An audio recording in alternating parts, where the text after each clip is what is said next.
Don't you like being able to hear yourself? Well, it's not about hearing me. I think it's more about, I don't want to say it's like about hearing you that's irritating, but it is like, I never had the issue before where I felt like I needed to hear you or I amplified. Hey, little mama, let me whisper in your ear. You like that? I'm just going to whisper to you. You look cool. A little dressed up, but you look cool. It's the 100th episode. I don't know what I was supposed to do. Hey, Steven, how's it going? Oh, I cracked myself up. Yeah, I think it's not the normal talking that bothers me. It's when you either whisper or breathe heavily. So I'm right in your ear. Like I'm inside your ear right now. I do breathe. I'm a heavy breather. My wife complains about it. Just kind of flow with it. This is a series for financial advisors. We offer easy to implement marketing and practice management advice. This is the Stephen and Kevin Show. Welcome back, everybody. It's a big day here at Oechsli, episode number 100 of the Stephen and Kevin Show. A day we thought would never come, but we're here, right? 100. I thought it would come. If you listen back to the previous episodes, there was one where we introed it and I said, we're going to get to 100. And you looked at me and you were like, oh, really? Do you remember this? How many episodes ago was that? It was probably like 5 in. Okay.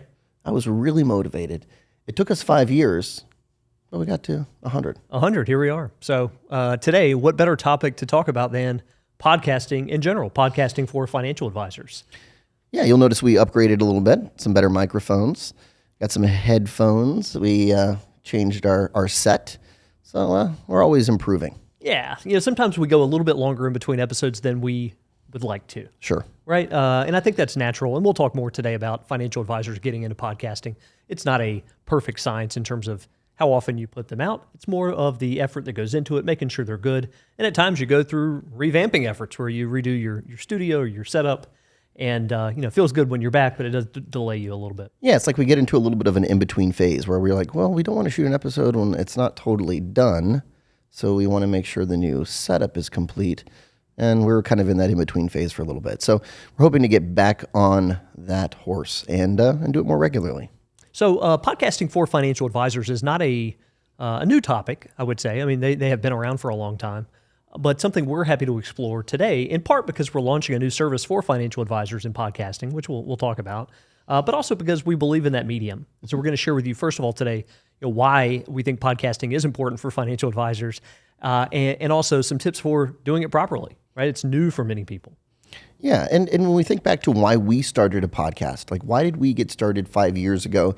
I know that we were inspired by some podcasters at the time, and even Gary Vee. I know it was a big inspiration for us, and we said, oh, we need to do that. We wanted to build more thought leadership, and that was really important to us as well. So there was a lot of reasons that we got into it, but we didn't see the benefit immediately, right? It took some time, but now I'd say it's an essential component to our business. Yeah, I think back then it was speculative and just was part and parcel to our experimentation type of philosophy that back then and still today, if there's something new or newish, we kind of want to try it out. Sure. And podcasting was one of those that stuck, and not, as you pointed out, Kevin, not because we saw immediate results out of it, not because we did a few of these and were really wowed by it. I think when you look back to some of the earliest episodes, they were good, not great. We were learning. And, certain things we'd certainly go back and improve in terms of the quality of content, how we recorded it, and all of those things. But, there were some early signs that it was working and resonating that led us to do more of it. Perfect. Yeah, exactly. Yeah, we started hearing from friends and family that they're watching it, right? Or they thought it was interesting. We got some hate messages, right? I mean, you get all kinds of reactions. Feedback. I say hate message. I say like trolls, online. And that's going to happen undoubtedly. But a couple stats here on podcasting and just the growth of it. And this goes into the why we think it's important as well. In 2012, only 29% of U.S. respondents had ever listened to an audio podcast. But the figure has increased annually and reached 57% in 2021. That's big growth. Mm-hmm. And then another stat here, in 2021, 43% of Gen Z consumed podcasts weekly or more. 48% of millennials, 23% of boomers, and 17% of the greatest generation.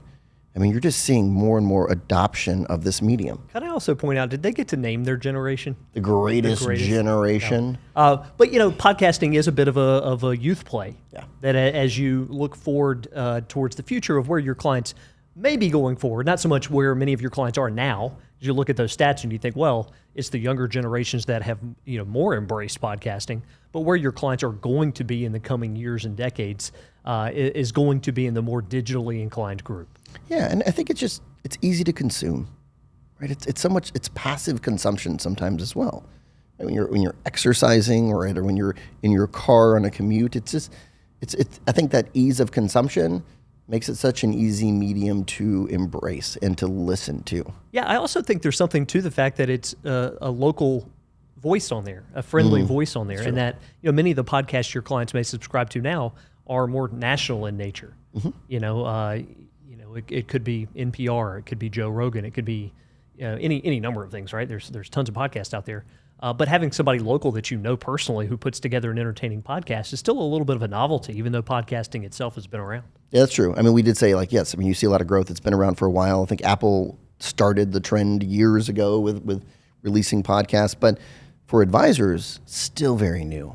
Yeah, I think because of the environment we're in, when you talk to marketing agencies out there and you talk about certain cutting edge trends or things that are old hat, some of the things that they would say are old hat are still very much blossoming for financial advisors. True. Because of the regulatory environment that you're in, right? So, certain things that have been around a long time are still relatively fresh and untapped for you. There's, relatively speaking, not that many financial advisor podcasts. Right. In your local market, how many of your competitors actually have one? There's still some novelty to it that, hey, you want to be first come.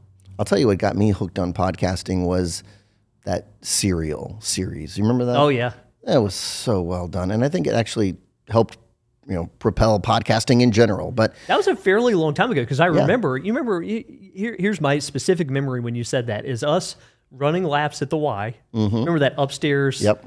You had to run 10 laps for it to be a mile. Yes. Yep. And you would get to what, 6 or 7? I'm kidding. But no, we would run laps up there, and that's when we got into that Serial podcast. It was really interesting. Yeah. And there's so many others now that are fun to follow. But it's interesting thinking back on that. Why do we think it's good content for advisors? And there's a number of different reasons, but one of the biggest ones is it's a medium where you can get deep, right? I can actually expand upon a topic. And the other is the authenticity that comes with it. It's your voice, right? This is not boilerplate, cookie cutter content. Yes, it takes more energy to create, but it's your unique voice and your unique viewpoint, and that makes it so interesting and so powerful. Yeah, and we can talk a lot about the consumer trends and what they're after and how podcast is growing in general, but I think more importantly, you look at what most financial advisors are doing content-wise. Oh, and there's a lot of boilerplate. There's a lot of boring. There's a lot of mass-produced out there, and we as a company think it's time to move on from that. Agreed. Just because there are some, who will go unnamed, some fairly large players out there who put out tons of mass-produced content, and it's easy and inexpensive for you to get into, doesn't make it the right play. Exactly. Like you wrote an article recently, Stephen, you said just because you can buy sushi at a gas station doesn't mean it's a good decision. Yeah, and I think there's some, I don't know where that came from. But, well, maybe you've purchased sushi. You had a bad experience with it, right, at a gas station. Just because it is popular and because it's accessible and it's already compliance approved does not make it compelling content. It's boring, right? It's time to move on from it. And for, a little bit of extra effort, rolling up your sleeves, becoming you yourself as the financial advisor more involved in the creation of whether it be graphics, podcast, video, articles, pretty much anything that you have a hand in creating is going to be perceived by your clients, COIs, and prospects as better. Yeah, and they'll actually stop and want to consume it. Right. Yeah, that's a big part of it.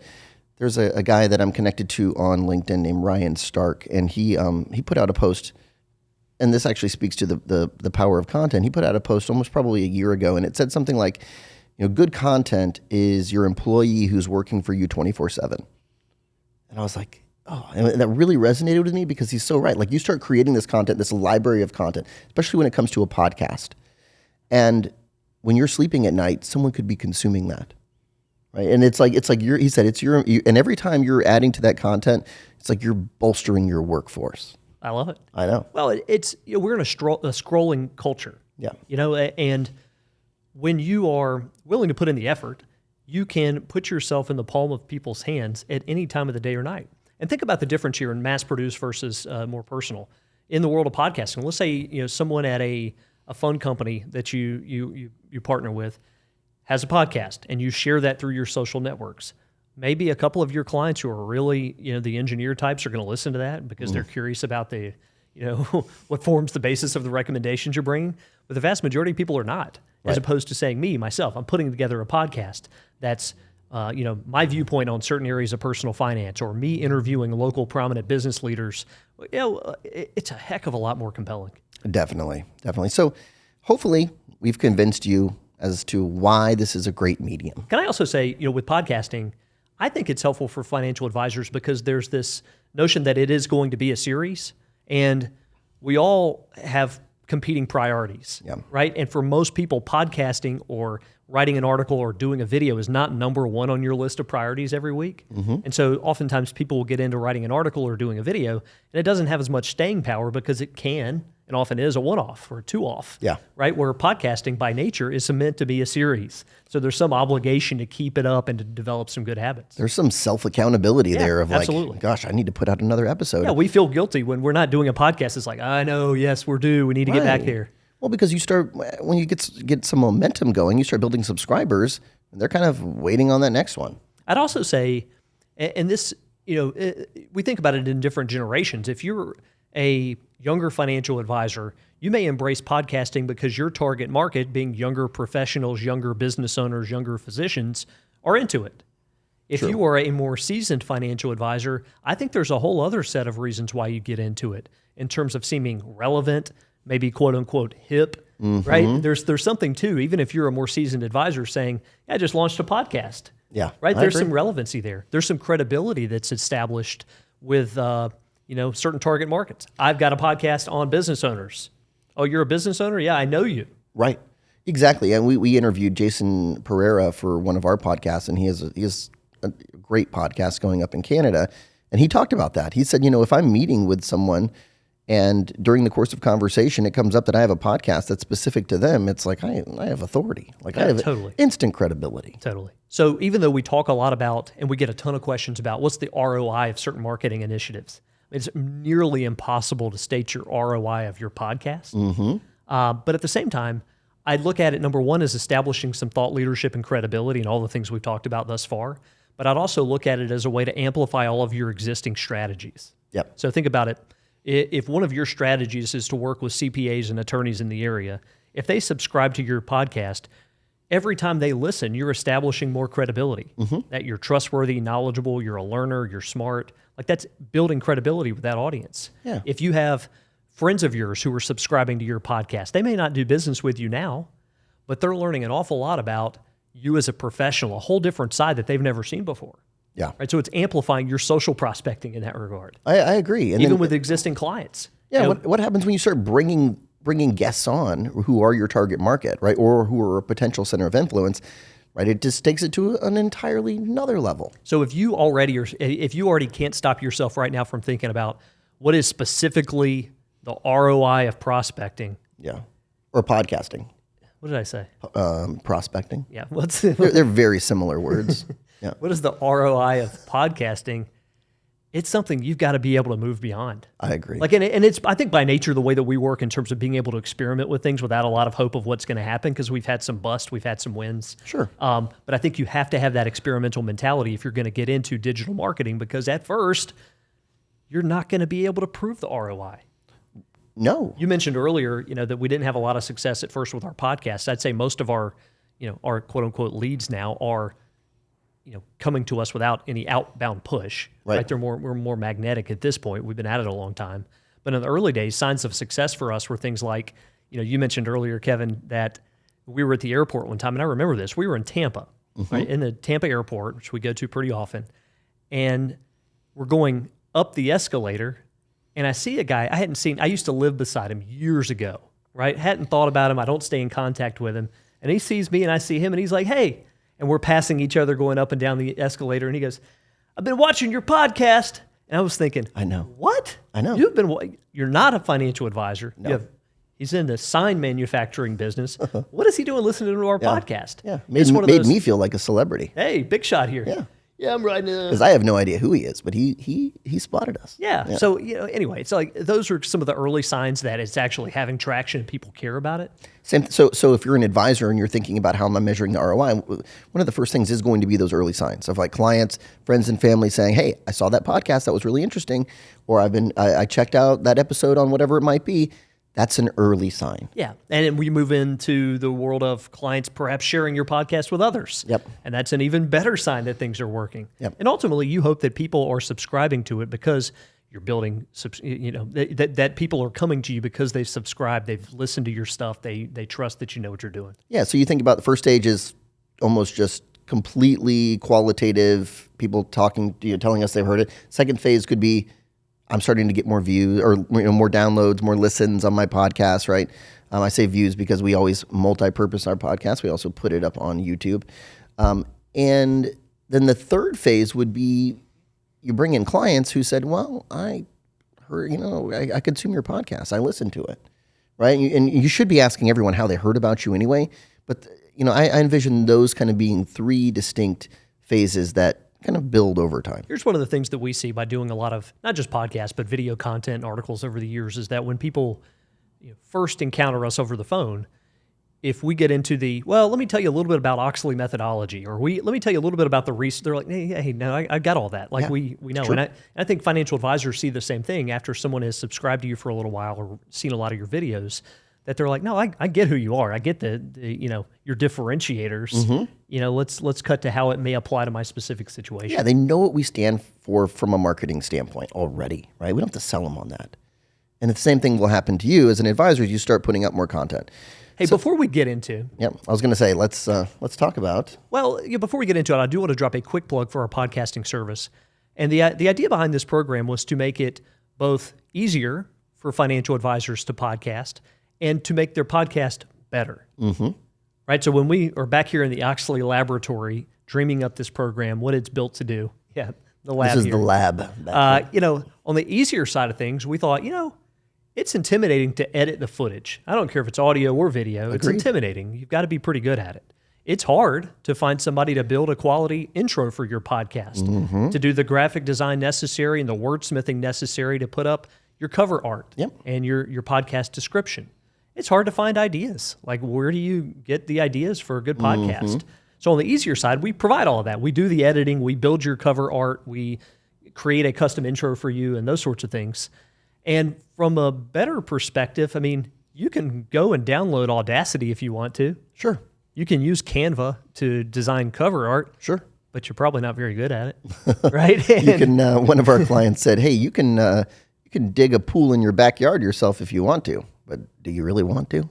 Yeah. So we know that with our help, we've been at this for a while. We've got graphic design talent. We've got audio editing talent.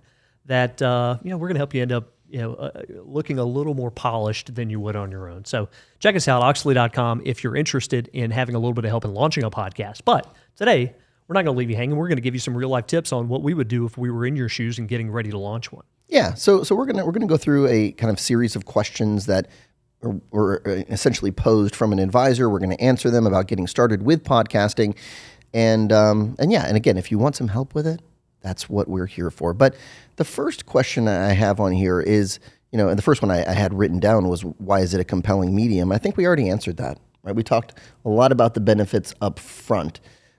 I do want to mention one thing, though, and that is that I think it's less intimidating than video. I think it's less intimidating for advisors than being on camera. And look, we love video, right? We're big proponents of it. We have over 500 videos on YouTube, right? We're always trying to add to it. But if you're an advisor and that's something that's a little, it makes you out of comfort zone, this is one where you could have your notes right in front of you, right? Just with a microphone. I think it's less intimidating in that way. Yeah, I agree. And I think in our early days of presenting, when we would do, and this is just, by nature of it being almost 15 or right around 15 years ago, when we would go out and speak in front of an audience, that was a lot more intimidating back then than doing a teleconference call. Oh, yeah. Remember, that's the way it would be. Yeah. I mean, you would dial into this dial-in line and you would present. But back then, you could have infinite notes in front of you. Yeah. And you felt like, hey, all right, all these stats, all these different tips, all my cheat sheets. Oh my gosh, Stephen, you're like taking me back here. Do you remember, and I'm sorry I'm going to go on this tangent, but do you remember when we would do teleconference calls, right, with Matt Oechsli? And one of the things we would do is we would pre-record them and then we would play them through a speaker. Because Matt was like, oh, I'm going to be here. I'm playing tennis or I'm doing something. And so we would have the time set because it was live. And then we would play it back through the computer and we would put it on speakerphone on the phone. You remember that? I do. Yeah.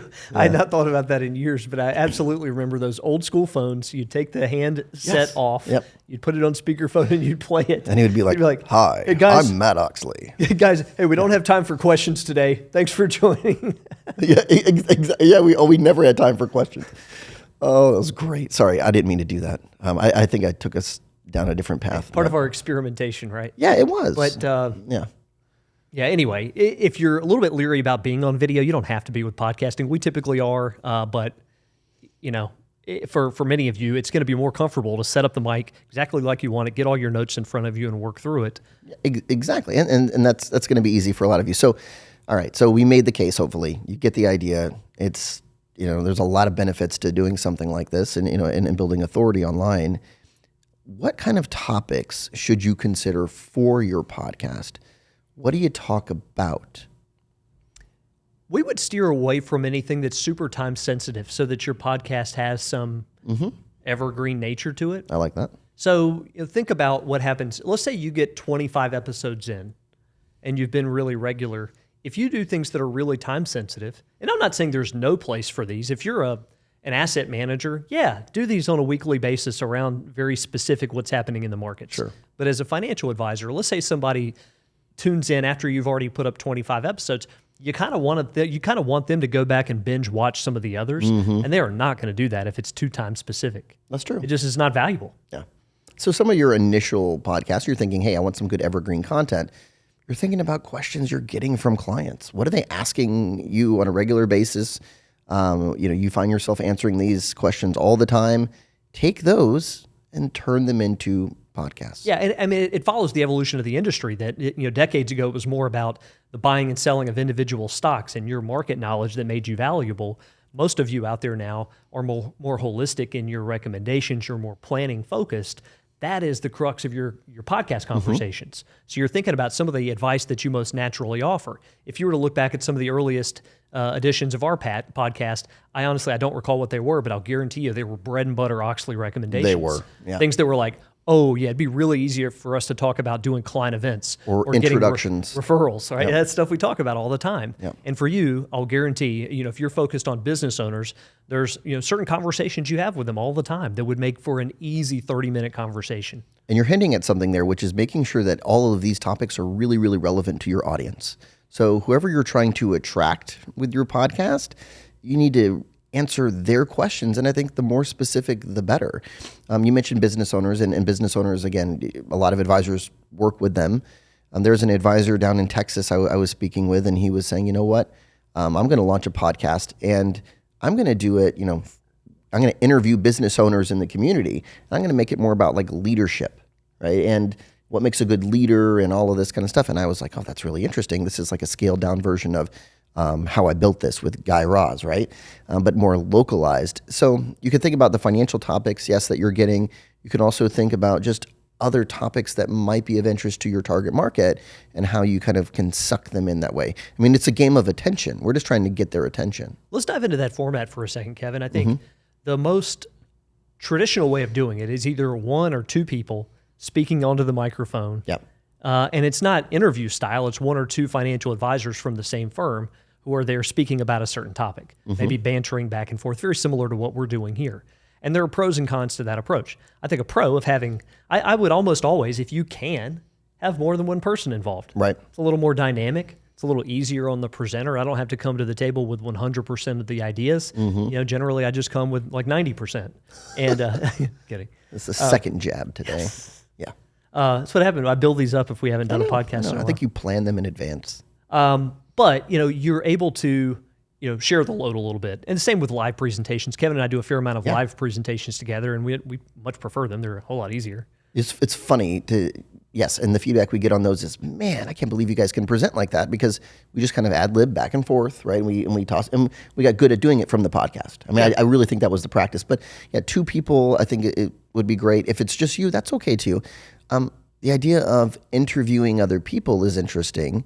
It helps spread your podcast, right? If I invite other people onto my podcast, they're going to share that they were a guest on my podcast, and I think it helps spread the message really quickly. Yeah, I think there's a lot of plus side to it. I think it's more interesting for the advisor, for the audience. I think it's building connections with these other professionals or business leaders. It is a little harder to set up. Yeah, right? So, I mean, instead of us just coming back here and recording, it's us coordinating with other talent to either chime in via Zoom or for us to be on location together. Making sure their quality is really good. Absolutely. Yeah. It takes more effort, but I think the end result is really cool. I think so too. I'd be very tempted. If I'm thinking if I were a financial advisor and I were starting today, I would be very, very tempted to go down that path because of the connections you'd build that way and the extra reach you'd get through them promoting it to their audience. Yes. So every CPA who's on it, if they do a good job, is going to want their client base to see it. And I think there's different paths you can go down. Like Kevin mentioned, this path of leadership. And we've seen your advisor in Texas. I worked with a female financial advisor who's going to do it all on female tech executives and talking about the challenges they face and inspiration they may have for future leaders. But you can also do it in ways that are less about personal growth and more about the financial side of things. If I'm a financial advisor and you're an accountant, there are conversations we can have together that would be very additive to both my client base and yours. Yeah. If you're an estate attorney, if you're a director at a funeral home, if you're working at a retirement facility, anything like that. I mean, there's so many other professionals out there who could add value to your client base that would make it more interesting than you talking about what happened in the market this week. Yeah. One perspective I have on that, and look, I like the idea of bringing on guests, and we brought on some guests on our show before, but we do most of them together, right? Is I wonder about, I feel like maybe you don't build quite as much authority yourself. Like if I'm only interviewing other people, right, do I build enough credibility myself? And I think just one perspective on it. I don't think you do. I think there are 2 downsides there. So one being maybe you don't establish enough credibility if you're interviewing them and it's all about them. Yes. And I know for sure at some points, if you're the host and I'm bringing you on to interview you, it's like almost all about you, and I chime in every now and then. Right.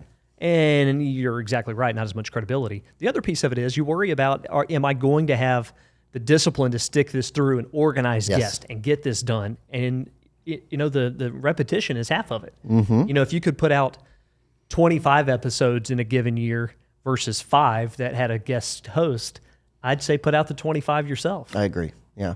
So, the pros and cons of both. I mean, reality is don't feel like you always have to have something scheduled with someone.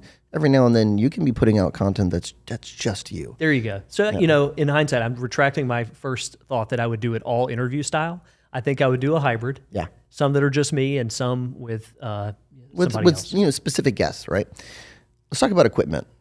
What type of equipment do you need? I mean, the first and most obvious one is you want a quality microphone. Right. If you want to know the microphone that we're using right now, this is the Shure SM7B. The one that we include in our kit is the MV7. You want a quality microphone because this is an audio-first platform. Yeah, and it's irritating if you make a mistake where all of a sudden you're only coming through the left channel. Like I'm out for a run and I'm listening to a podcast and it's only in the left channel. Oh my gosh. It's terrible. Yeah. Like we've done that before. Move it on. Yeah, we've learned a lot of these things from mistakes. And even like for us now, we're saying, okay, a podcast is going to become more audio first versus video as well, right? Like before we built it more for video, and then we would have some people who are more, audiophiles messaging us and saying, there's some more echo in there, right? The audio quality isn't as good as it should be. So we worked on it over the past 5 years. Think about who your competition is in this space. So if I'm out for a run later today and I listen to a podcast from ESPN, and then I listen to a podcast from my local financial advisor, it's all one and the same medium. True. but they've got millions of dollars worth of equipment and employees there, and it's you in your office. It's not as if you can't compete with that, but you've got to spend a little bit of money to compete and to sound in the same ballpark. Yes. And you notice the same with video quality, not to get off on too much of a tangent, but in our earliest days of video, it was like you were only going to appear on YouTube or through our newsletter, whereas now, when people stream content on their home TVs, you may very well be showed on a 75-inch TV. Yes. The need for quality is more now. Yeah. And that's something that's, I think, a mantra that we have here internally is like we're always trying to improve the quality of everything that we're doing. We have some very talented people here that help us with that, but we believe it deep down. I remember when, the video aspect, when you were like, hey, man, I pulled up Blippi on my TV at home. You remember this? And you're like, and I expanded it. Man, it's amazing quality. Well, I noticed before he had like stuff in Target and was like huge. It's like the guy invested in that stuff. Well, and yes, and he showed the behind the scenes of how he did it, and he was like, he had a ton of equipment. Yeah. But at the same time, then it would if our kids would be on my YouTube channel and click over to one of our videos to get a kick out of it, it's like, oh man, that looks really bad on a 75, or however what size TV. Exactly. So anyway, equipment wise, we're not going to spend a lot of time on that. It is something headphones, mic, editing equipment, but more importantly than any of that is know-how. So if you want to learn how to do it yourself, this is terrible advice from a high-priced consultant, but watch some YouTube videos and figure it out. I don't think it's terrible advice. I mean, that's what we do. When we want to learn something about videography or podcasting, we Google it and we look at YouTube videos because there's a lot of really smart people out there. But if you're not naturally inclined to do that, hire somebody like us to do it for you. Yep. Next question I have here is, do I really need a snazzy intro and outro? Like some really cool hip music coming in, some words on top of that. Hey, welcome to my podcast on blah, blah, blah. Or you're listening to the XYZ show. Like, do I need that as a part of my podcast? Or can I just, start recording, turn on the mic and go? What do you think, Stephen? Yeah. Well, what are people doing? Truthfully, you can do whatever you want to do. Yeah. Right? I mean, you can go totally organic and just talk into the mic the whole time, but it's kind of dry in comparison to what other people do. Yeah. Now, so you want it to be very polished and professional. You don't want to go overboard. Like, it's a podcast. People don't want to sit there and listen to your intro forever. Like, I get annoyed with some podcasts that I'll listen to that are like, can you cut to it? Or you end up fast forwarding through the first 3 minutes of it because between the intro and all the promotions, like, I am absolutely certain the first 5 minutes are going to be a waste of time. Yeah. So I agree. You want it to be catchy. You want it to set the stage that this is high-end production, that you're not winging it from your basement. I also think that there's some, if you're really into a podcast, I think there's almost like a comforting feeling that happens when you hear that music or that, it chime in. You're like, oh, here it comes, right? It like sets the mood for the podcast. I think about that because my wife listens to a ton of true crime podcasts. I mean, there was like some sort of true crime convention going on in Las Vegas, and she was like, I kind of want to go, right? And this was like, and I was like, really? Like this? You really want to go to that? The only people that go to that are ones who are looking to commit future crimes. Well, you've gone beyond streaming. It's like meeting your favorite podcasters. I mean, and honestly, that should speak to the growth of the medium in itself. Like that whole convention is about, you get to go there and you get to meet some of your favorite podcasters. And there's one that I like, and it's called Morbid. And I know, I'm curious if anyone has ever heard of this, but they have some really interesting intros. They have I think it's two sisters who do it, but when you hear it, you know it. Yeah. I think it's that recognition of like, oh, I hear that coming. Oh, I know that's Morbid.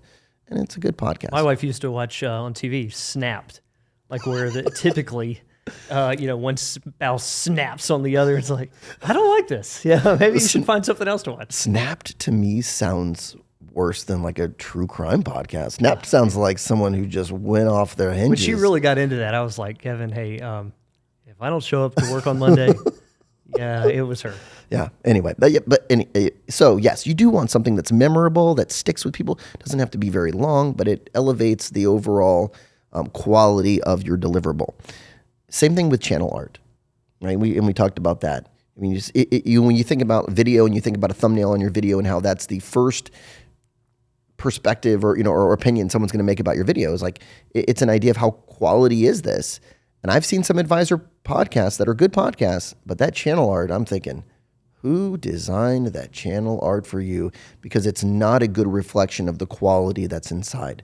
And again, I know that whole never judge a book by its cover, but people do, right? We do. So you want to make sure that it resonates with your target market and looks really professional. And that works on two levels. If you're in a podcast directory and you're searching for a finance-related podcast, you're going to select and listen to the ones that look like they're worth your time. And the art matters there. And also, when you go to send this to people, they're going to see your podcast art when they decide whether or not to subscribe. Like your clients and your COIs, make it look good. Yeah, right? Agreed.